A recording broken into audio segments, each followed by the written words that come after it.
Thank you very much. Thank you. Thank you. Thank you so much.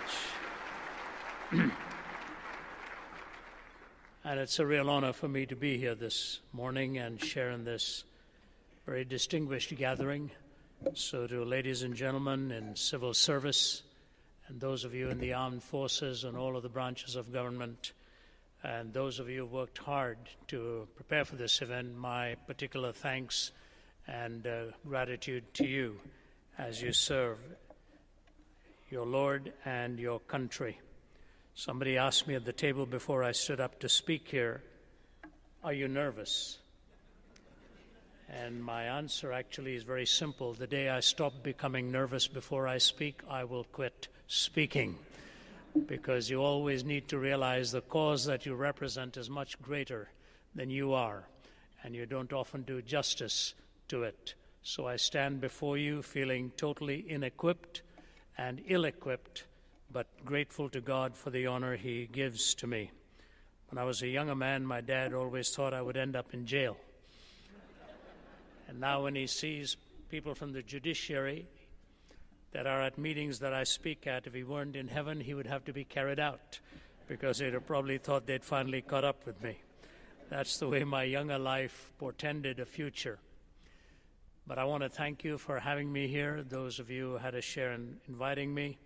And Bruce, thanks for those kind words. Bruce Mattson and I, our friendship goes back over many years.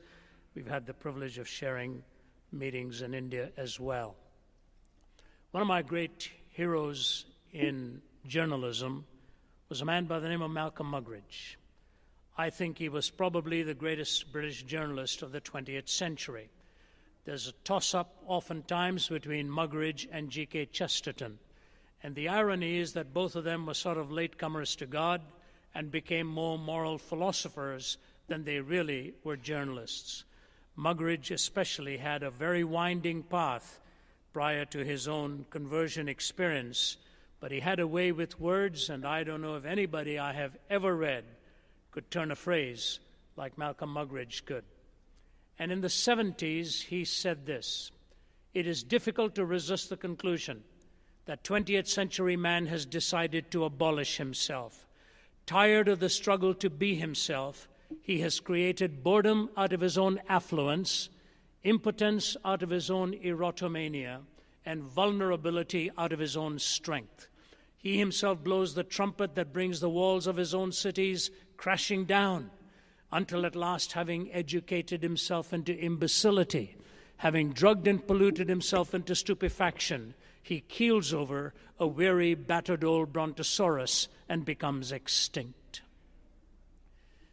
It was in the year that he died, in 1990, the latter part of the year, when he had committed to write the foreword to my first book, The Real Face of Atheism, that I spent half a day with Muggeridge. And he was kind of stooped over, and his face almost like a gargoyle peering over a wall. Deep-set eyes. He had lost a lot of hope in the future of mankind. He had spent time as a journalist in communist Russia, and with all that he'd seen happening there, he wondered when that would spread like an epidemic on the devaluation of human life and the exaltation of brute power and brute force. But not long before Muggeridge uttered these words were the words of our own Dr. Martin Luther King Jr. when he received the Nobel Prize in 1964. Listen to just one paragraph from his speech. "I accept this award today with an audacious faith in the future of mankind. I refuse to accept the idea that the isness of man's present nature makes him morally incapable of reaching up for the eternal oughtness that forever confronts him. I refuse to accept that man is mere flotsam and jetsam in a river of life that surrounds him. I refuse to accept the view that mankind is so tragically bound in the starless midnight of racism and war that the bright daybreak of peace and brotherhood can never become a reality. I refuse to accept the cynical notion that nation after nation must spiral down a militaristic stairway into the hell of thermonuclear destruction. I believe that unarmed truth and unconditional love will have the final word in reality. Powerful words. Which way? Was Muggeridge's pessimism more realistic? Was Dr. King's optimism more realistic? Can unarmed truth and unconditional love really and finally have the day? I'm going to take a journey of thought with you, and I'll stay within my time, but I'm going to probably surprise you with the approach I'm going to take on this whole theme of peace and reconciliation. May I give you a couple of personal anecdotes, because that'll provide a backdrop, and then one that was not personal, but from a distant land, that'll put this thing in backdrop and perspective as to why I am heading in this route. In 1977, when things were pretty tough, and in the Middle East, as actually they are still now, my youngest daughter, Sarah, was just between 2 and 3, and my wife, Margie, and I had just begun my first international trip, covering about 15 countries over 48 straight weeks back to back. I've often said when I came back, I looked like my passport picture after that trip. But here we were crossing over from Jordan into Israel, and at that time we went over the Allenby Bridge. And I'm sure many of you have done that crossover where the taxi brings you to this edge of the bridge, and the porter will take your bags to the halfway point, turn around and come back. The Israeli porter comes to the halfway point, takes your bridge, and takes you over into their part of the territory for you to stand in front of the authorities, answer a lot of questions, stand in line for a long hour, feel terribly worn out in the process, and then get your taxi through Jordan, through Jericho, and to Jerusalem. Sarah, as I said, between 2 and 3, was getting a bit restless as we were holding her in the arms at the end of the line. And at one point, looking at all these soldiers surrounding the people there, armed to the teeth, I had not known that she'd locked eyes with one of the Israeli soldiers. And then this squeaky little voice of hers broke the silence in the room, and she said, "Excuse me, sir, do you have any bubble gum?"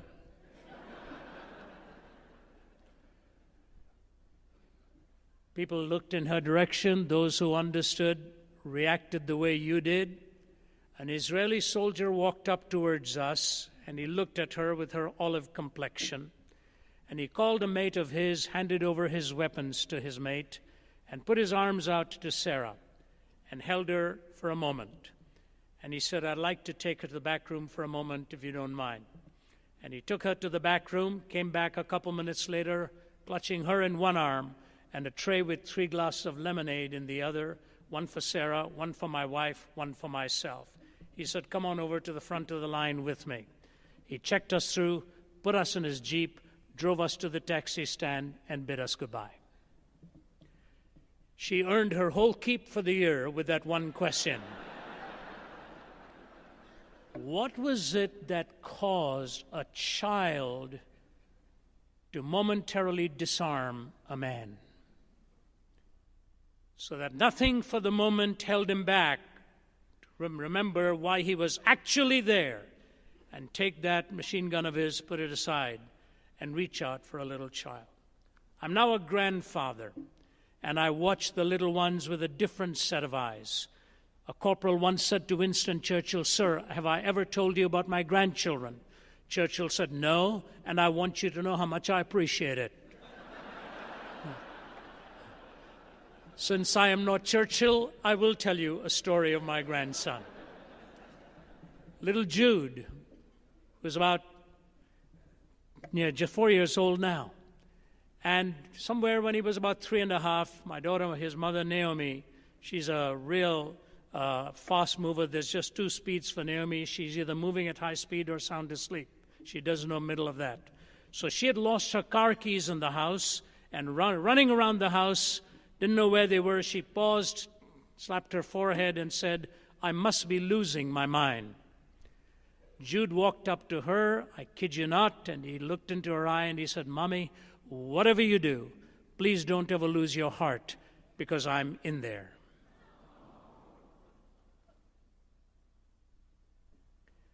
All right? You've got a disarmed soldier. You've got a vulnerable heart of a mother. Out of the mouths of babes, he has ordained praise. And then this anecdote before I get into my lessons for the day here.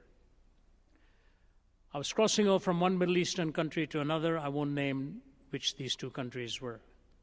My wife was with me, and in the border city, we were taken one morning just to look at this huge historic city.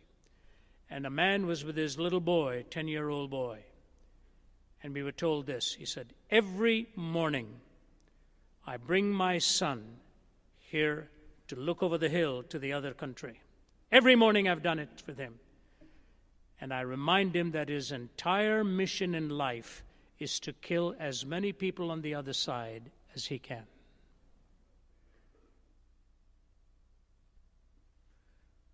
Whither are we headed? Which way into the future? Unarmed truth and unconditional love, or keeling over as a weary, battered old brontosaurus and becoming extinct?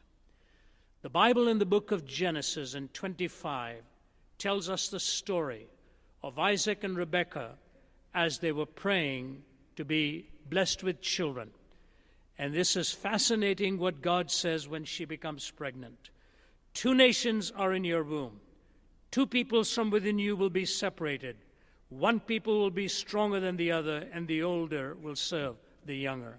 May I dare suggest to you something here?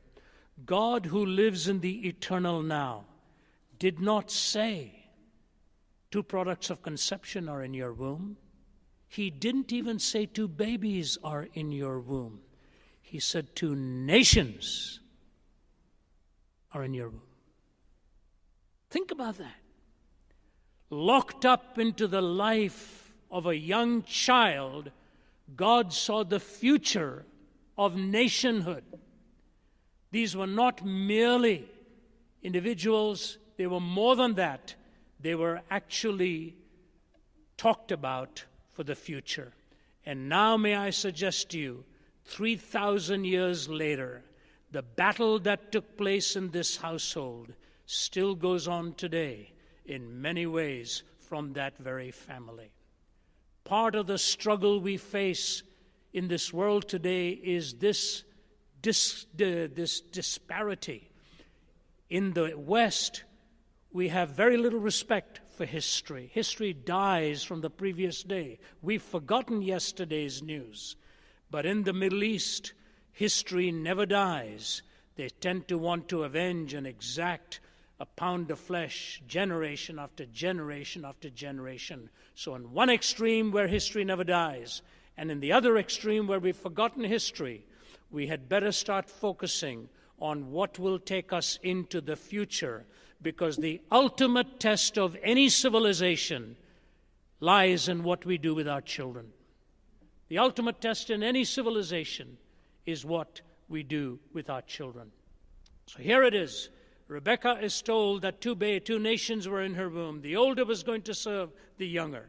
And she thought she would accelerate the march of destiny and started to move the younger in the direction that she wanted him to move, thinking she would sort of take over God's role and play God's role. 3 mistakes were made in this household. And if we make the same mistakes, then the future is very grim. If we learn from these mistakes, we can turn the tide and make for a better future. The first is this: the rejection of one in the very household by one parent in favor given to another. Do you know, we are called individuals. From the Latin, it really means we are indivisible. We come as a composite. We are whole units. And early in life, when we face rejection, when we face some sense of the superiority of another one over us, it is very difficult for a child to handle this. This is precisely what happened in the household. The father favored one, the mother favored the other, and the 2 boys were at loggerheads for most of their lives. My favorite essayist, the Englishman F.W. Borum, in one of his essays writes this: "Great was the wisdom of Solomon when he demonstrated one day more vividly and dramatically than it had ever been demonstrated before the utter unreliability of mathematics on the higher planes of human experience. There is a sense, I suppose, in which twice one are two, a sense in which 2 and 2 are 4, a sense in which many other propositions of this kind are partly, if not wholly, true. It is difficult to see how merchants and accountants and other excellent and well-meaning people can go back to their desks and counting houses if their faith in these arithmetical conclusions was seriously shaken. I hasten to say, therefore, that there is a plane of ledgers and cash books on which these propositions are approximately sound.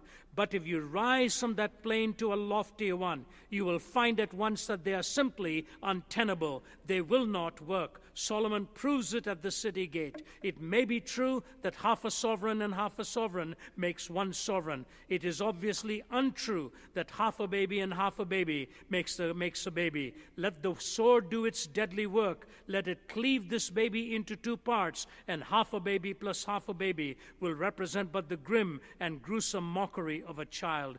2 halves of a baby make no baby at all. On this higher plane of human sentiment and experience, the laws of mathematics collapse completely.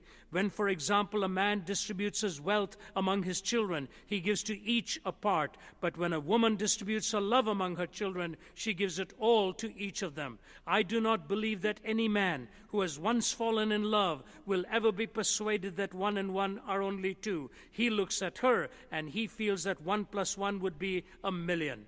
I do not believe that any happy couple, into the sweet shelter of whose home a little child has come, will ever be convinced that 2 and 1 are only 3. Life has been enriched 1,000-fold by the addition of that one little life to theirs. And I am absolutely certain that no pair from whose clinging and protecting arms their treasure has been snatched will find comfort in the assurance that 1 from 3 leaves 2. In the great crises of life, one's faith in figures breaks down hopelessly. Yes, there is a place of ledgers, but you deal with a little life, and you carve that child up emotionally, psychologically, spiritually. You've got but the grim and gruesome mockery of a child. I was speaking in one country last fall. They have their Father's Day, I think, in a Sunday in the month of August. And I was speaking to civic leaders, and 2 on to my right was the police chief. He was all decked in his uniform and all of his awards, and he leaned over and he said, "Ravi, let me tell you something." He said, "I have 18,000 law enforcement officers working under me." He said, "A few miles from where you and I are sitting is a place where Father's Day is the saddest day of the year, because 90% of those young men and women in that part of this city do not know who their father is." 18,000 law enforcement people working under him. This is a foreign land I'm talking about. And he says 90% of one community there does not know who their father really is. Those boys and girls are being carved up very early, ladies and gentlemen, and the future will be grim for them when they have not observed a household where truth and love has been poured into their lives. We are living in such precarious times where our children are longing for answers in truth. And as Winston Churchill said, it's the most valuable thing in the world, oftentimes protected by a bodyguard of lies. Truth is so valuable. Love is the motive and the empowerment of a life to bridge gaps where there is a brokenness and where there is a hardness between people. In this home, the 2 boys were raised, carved up. Father liked one, mother liked the other. Implicit in the acceptance by one of the other was the rejection of the other for the one. Not only did they learn through favoritism, they also learned with a breakdown of communication. There was really no communication in that household, because it tells us when Esau got married years later, he said, "I had no idea I'd offended and hurt my parents so much in the choices I'd made, in the choice I'd particularly made." This is a fascinating thought, because in the East and in the Middle East, we communicate so much with our kids and build the values from generation after another. I ask you to think with me for a moment. When the children come home today from school, who are they listening to? Who is instructing them? Are they down in the basement with some nameless person polluting their minds and bringing all kinds of ideas and planting it into their consciences? It's a lonely world for our young people. I spoke to 40,000 university students 2 Sundays ago at what is called the Passion Conference. Some of you watched that. The number 1 and number 2 things they wrote down in the questionnaire that was troubling most of them, the curse of pornography and the toll it takes on the lives of young men and their homes, and the urge to commit suicide. Imagine 18 to 24-year-olds facing these 2 deep struggles: how to deal with pornography that invades their consciences, and how to deal with the urge to take your own life. I speak on campuses for most of my talks. I don't know when I have been to university campus last, but that the crowds were packing them out with students, overflow crowds. And when I listened to them afterwards talking one by one by one, that loneliness within is huge. They are looking for somebody to really talk to them, somebody who'd give them the values not only of what and of why. We in the West are living dangerously because we are living in a cut-flower civilization. We think we can tend the petals after we have uprooted that on which our values were ultimately built. You see, our laws are the roots. The trunk is the political structure. The branches is culture. The laws are the roots. The trunk is the political structure, and the branches are our culture. What is going to hold the roots?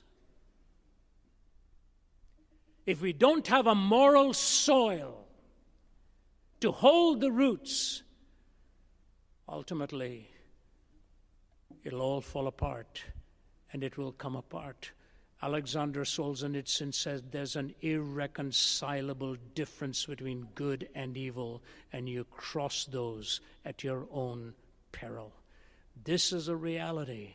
Moral reasoning is no longer popular in our educational institutions, and if moral reasoning has died, the roots will then rot, the trunk will collapse, and it'll be shown in the branches and the extremities of our homes. The moral soil is an imperative for you and for me. Solzhenitsyn went on to say this: when I was a little boy, I used to play around the house, and late at night in candlelight, I would hear my grandfather in whispering tones talk to my parents and to the rest, and I always knew the evening was coming to an end when my grandfather would be getting up, and then he would say, "Do you know why all this is happening to us? Do you know why all this is happening to us?" He'd say, "It's because we have forgotten God."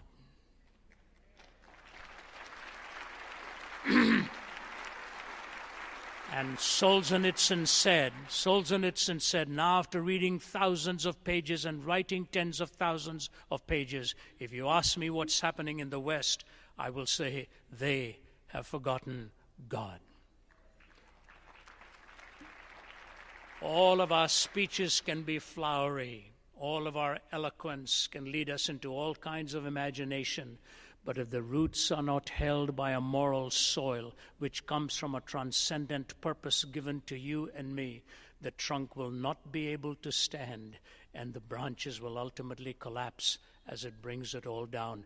You and I, and especially to those of you in high office in the legislative branch, may I say to you, ladies and gentlemen, what an honor it is that you even give somebody like me a hearing.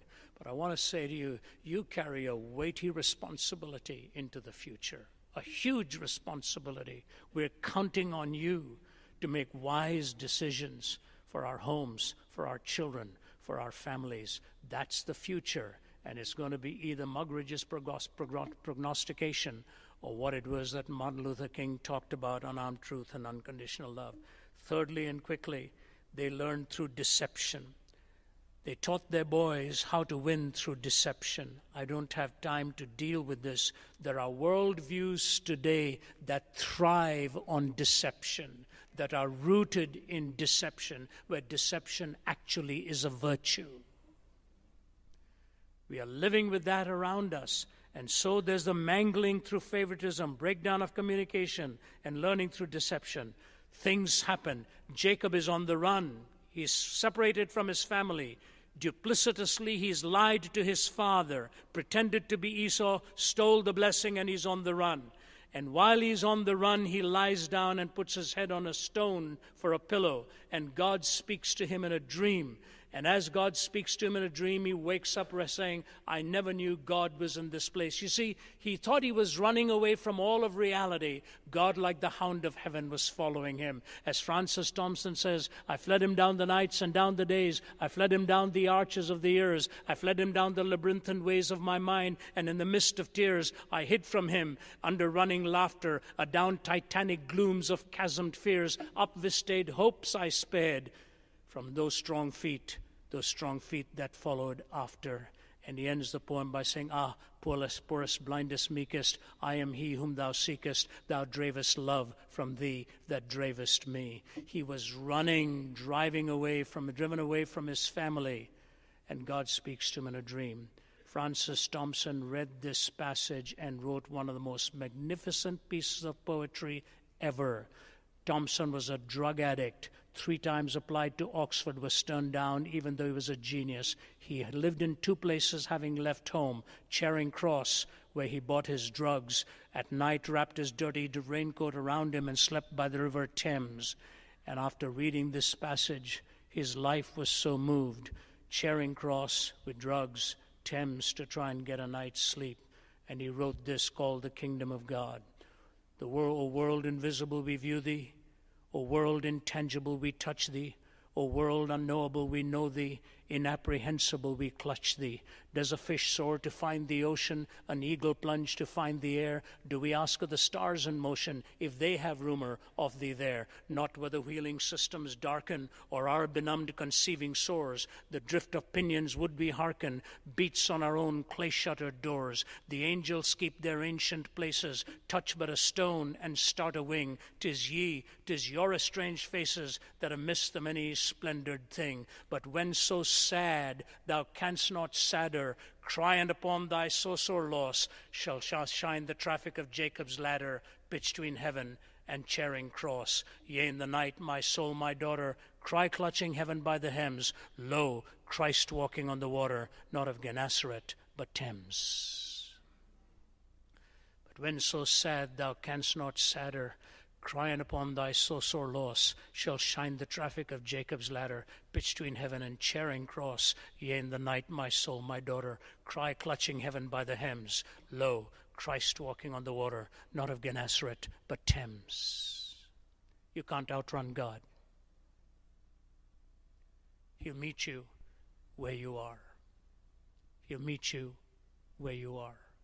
One of my great privileges to speak to our troops all over the world. I was only a youngster in my 20s when I was speaking in Vietnam. My life was changed, praying with hundreds, if not thousands, of our militia that were there, one by one with 10, one with 15, one with 20. As in the loneliness of war, they wanted to hear a voice from God's word and wanted to pray with somebody. The first part of a turnaround is communion with God. Second part of the turnaround is reunion with his brother. On his way back, years have gone by, and he's going to meet up with Esau, and he's terrified, and in typical Eastern fashion, he's sending a lot of gifts ahead of time. Soften my brother up, he's a big man. Let me soften him up. In India, we call it mej ke niche, which means under the table. Deal with it under the table. Send another gift, send another gift. And now he comes and meets up with Esau. Esau could have made mincemeat out of him. Esau didn't. But you know what had to happen first? Jacob wrestled with God in prayer and said, I want your blessing. And God said to him, what is your name? Why? Because when he stole the blessing, he pretended to be somebody he was not. His father was blind. Now he's looking at an all-seeing God. God says, what's your name? He says, you got me. I'm Jacob.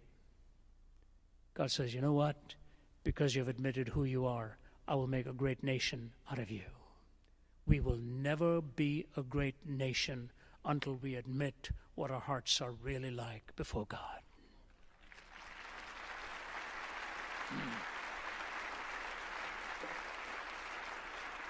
It's key.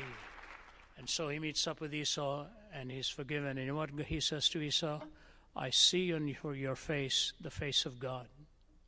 I see in your face the face of God. Do you realize the Judeo-Christian faith is the only worldview that describes you with the credential of Imago Dei, the image of God? You know, this man comes to Jesus and asks him a question because he's trying to get him politically stirred up. But first he tries to get him legally stirred up. One of them at least does. Says, which is the greatest commandment? See, Moses gave 613. David reduced them to 15. Isaiah to 11. Micah to 3. To do justice, love mercy, and to walk humbly before your God. So he looks at Jesus and says, what's the greatest commandment? Jesus didn't give him one. He gave him two. To love the Lord your God with all your heart and all your soul and all your mind and all your strength, and to love your neighbor as yourself. On these two hang all of the laws and all of the prophets. You see, because of the first, the second naturally follows. Without the first, the second is with its feet firmly planted in midair. To love the Lord your God and to love your neighbor as yourself. So he couldn't trip him up religiously, so they tried to trip him up politically. Is it all right to give taxes to Caesar? That's one question I wish Jesus had answered differently. Then it would have been so wonderful to be both rebellious and sanctified at the same time. So you're going to get my taxes? Absolutely not. So Jesus looked at him and said, give me a coin. Whose image is on there? The man says, Caesar. Jesus said, give to Caesar that which is Caesar's, and to God that which belongs to God. The fellow was stumped, but he should have had a comeback question. Comeback question should have been, what belongs to God? And Jesus would have said, whose image is on you? Caesar's image is on the coin. Yes, pay your taxes, please do. But whose image is on you? You belong to God. And so we see it, communion with God, reunion with his brother, and then he does the last thing. He gathers them all together as his boys and children and transfers the trust to the next generation. You know the famous watch Patek Philippe? I walk through the streets of Singapore, I see their posters everywhere. You never really own a Patek Philippe. You only are protecting it for the next generation. I've got news for them. It's not just the watch that you don't own. There's very little you actually own. You're always protecting it for the next generation. Especially truth transferred with love.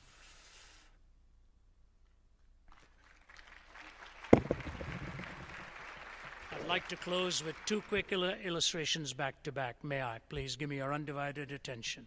Started with two, I'll end with these two. Speaking at the UN prayer breakfast years ago, they asked me to speak on the search for absolutes in an age of relativism. And that's a tough subject, especially at the early hours of the morning and when you are not supposed to offend anybody. So I said, can I talk to you about the four areas in which you look for absolutes? Evil, because you like to call some nations evil. Justice, you're supposed to be looking for just societies. Love, when you leave your families, you miss them. Forgiveness, when you blow it, you want your colleagues to forgive you. Evil, justice, love, and forgiveness.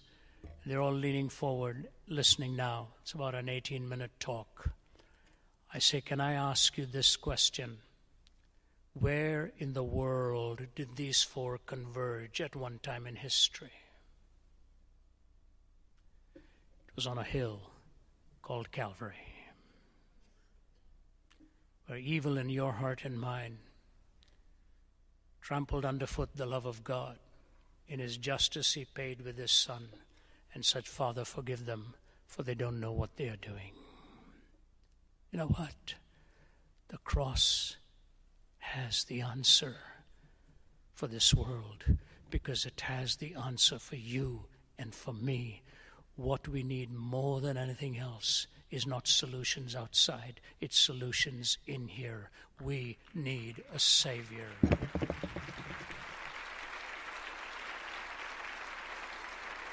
And here it is. I was part of a peace mission with one of the former archbishops of Canterbury. I was just one of the 5 others that he took along with us. We were meeting with Israeli leaders and Palestinian leaders. It was a tough week, really tough week. It was at the time when Yasser Arafat was alive and he wanted to meet with us and so on. Long story. But we were with one of the sheikhs who was one of the 4 founders of Hamas. Lost several of his children in his cause, muscle-bound individual, angry.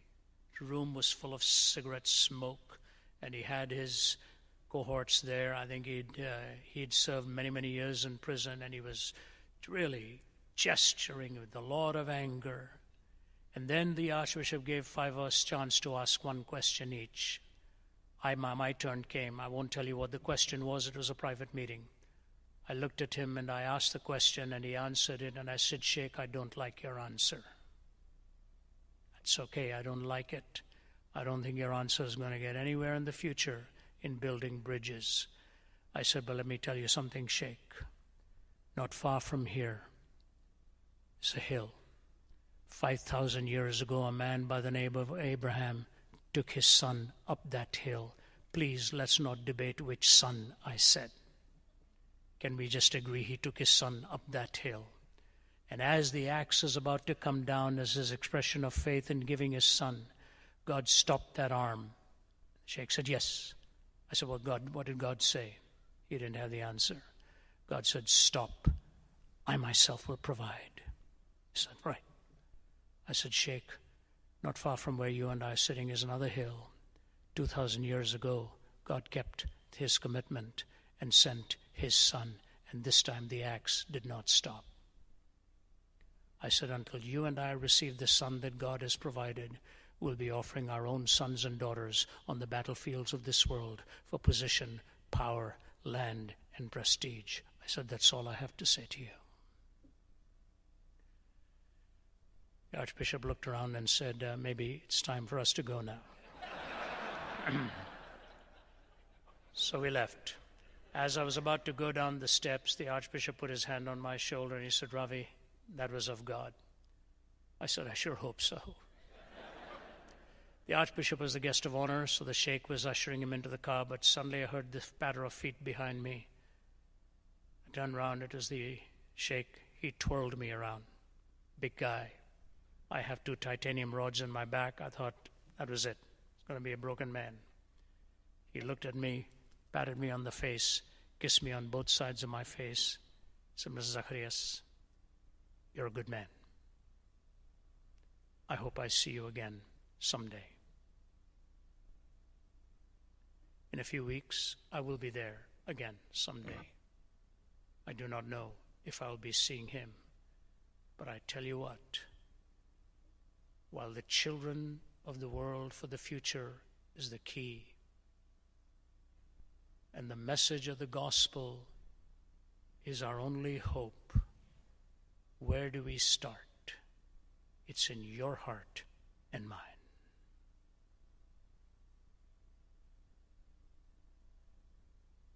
Your heart and mine.